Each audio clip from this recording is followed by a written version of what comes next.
What is your name, what are your pronouns, and what are you going to talk about today? So I'm Dave Petley, I'm the Vice-Chancellor of the University of Hull. My pronouns are he, him, and I'm going to talk about the imposter syndrome. Could you please give us an Imposter Syndrome 101? It's quite difficult to define, but for me the imposter syndrome has always been the sense that when you're in a meeting or in a room, you don't deserve to be there, and that the people around you think that you're better than you are, and that it's only a matter of time before you're found out. How has Imposter Syndrome affected you personally? I've experienced or suffered from the imposter syndrome at every stage in my career. Right the way from going to be a PhD student through to the job I do now. It's happened at every time. I was thinking the point where it was most intense actually was my third job in a university. So the first two jobs I had were, I was lecturer at Sunderland and I was a lecturer at Portsmouth. And both of those are kind of post-92 universities, actually quite shortly after they became universities. And then for my third job, I moved to the University of Durham into what is a fantastic, really fantastic research department. Is their most powerful department, and it's a phenomenon. And I really, really intensely felt there that I didn't deserve to be in the department, that my research and my teaching weren't good enough. And even that in fact intellectually I wasn't up to scratch. So it was a department that had this kind of wonderful social culture of they kind of laid on free coffee in the morning, in the afternoon, and the idea was that everyone would go and get together and chat and talk about research. But it was actually one of the kind of keys to the success of the department. And I found it very difficult to go and join for coffee because I was so worried that actually I was out of place.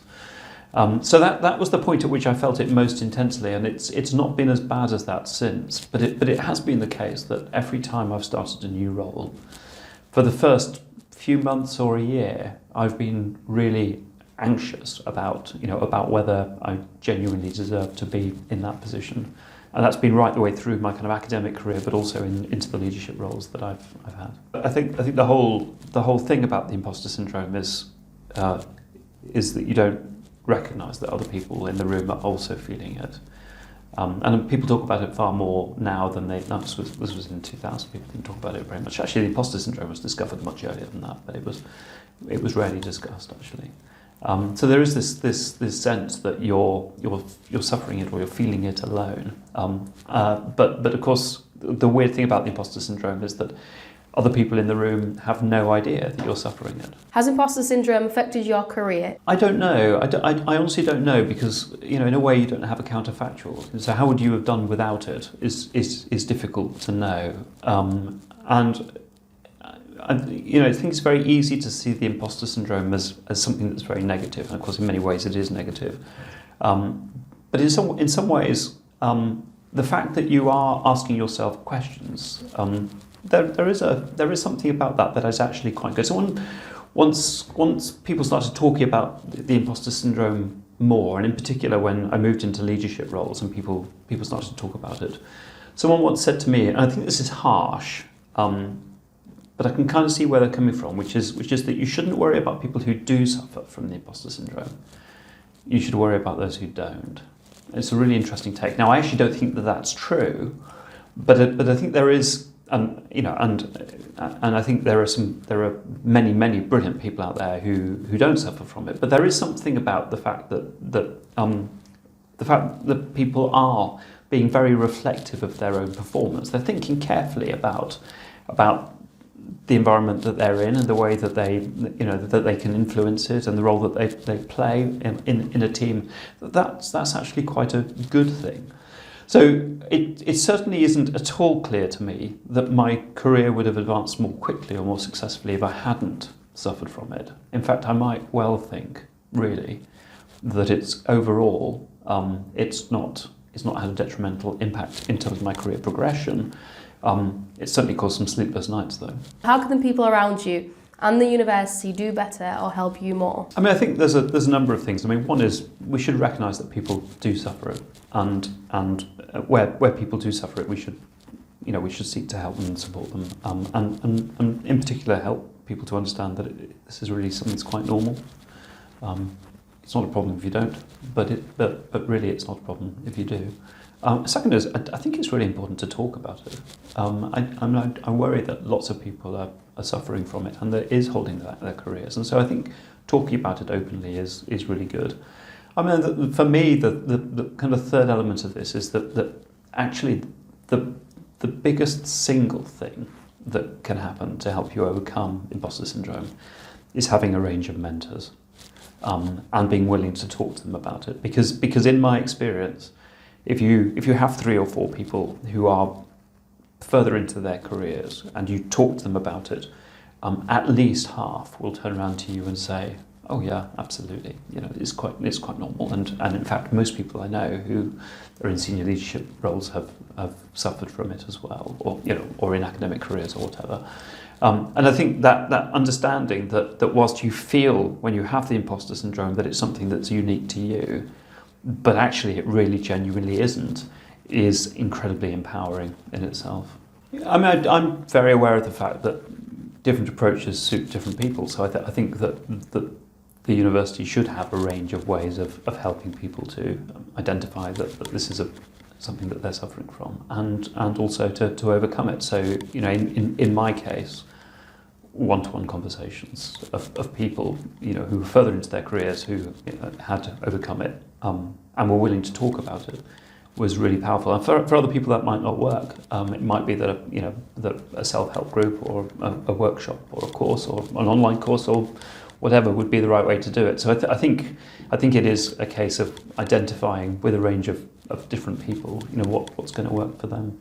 What advice would you give to someone suffering from imposter syndrome? The first thing is just try to recognise the fact that you're not unique in suffering this. I mean, the way that you're suffering it is unique to you, but as a problem, as a syndrome, for want of a better word, it's something that actually affects really very, very large numbers of people, and that actually in any setting where you're in a room full of people, there'll be other people in the room who are feeling exactly the same, and you can't tell which ones it is, but nonetheless there will be people who are experiencing the same emotions, or very similar emotions to you. And then, the second thing I would say is that actually, your own self-doubt is almost certainly not reflected in those people around you. So it is. You do need to keep telling yourself that this is something that you're feeling, and that it almost certainly is not something that's being felt by the people that are around you. And thirdly, just try not to see it as being something that's kind of entirely negative. That actually being reflective, asking yourself about your performance, about the way that you're interacting, the way that you're contributing to a team, that's probably the characteristic of someone who's kind of emotionally intelligent and savvy, and actually that it's probably a part of being a really good member of an organisation or a team or of a group. How do you feel the media represents imposter syndrome? I was thinking about that quite carefully, and I'm not sure that I've ever really seen a media representation of it. No, the caveat to that is I'm not a big consumer of television or film. I actually don't. I hardly watch television. In fact, for a long time I didn't even have a television. So it could be that there are things out there that I haven't really seen. But it is really interesting that actually, I'm an avid reader, and it rarely does it come up in novels, and in terms of kind of films and television. I couldn't give you an example where actually it's been a major part of it.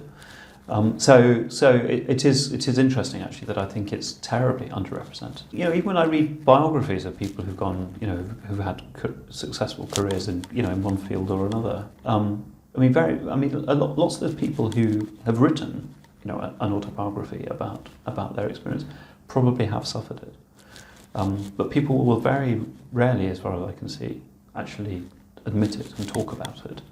And it is one of these things where, perhaps it's just been one of these cases where, because no one has talked about it, no one talks about it. And one of the reasons that I was keen to do this is that I think we should be honest about the fact that it's there.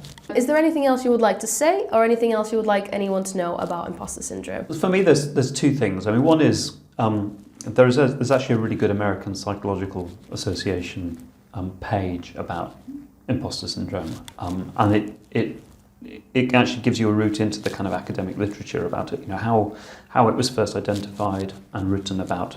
And the interesting thing is it was first written about in the 1970s, so this is something that's been around for 50 years, but actually only now is it really being discussed. So it's really interesting here that the academic literature has had it. But anyway, so there is quite a big academic literature about it, and if you want, as someone who works in a university, if you want kind of reassurance as to where your feelings fit, then actually that's a really good way into it.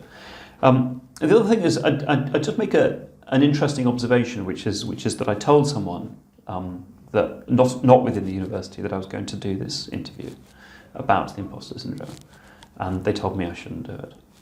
That as a vice chancellor, talking about the fact that you do suffer from the imposter syndrome would be a sign of weakness. And I thought, goodness me, that's a really interesting thing.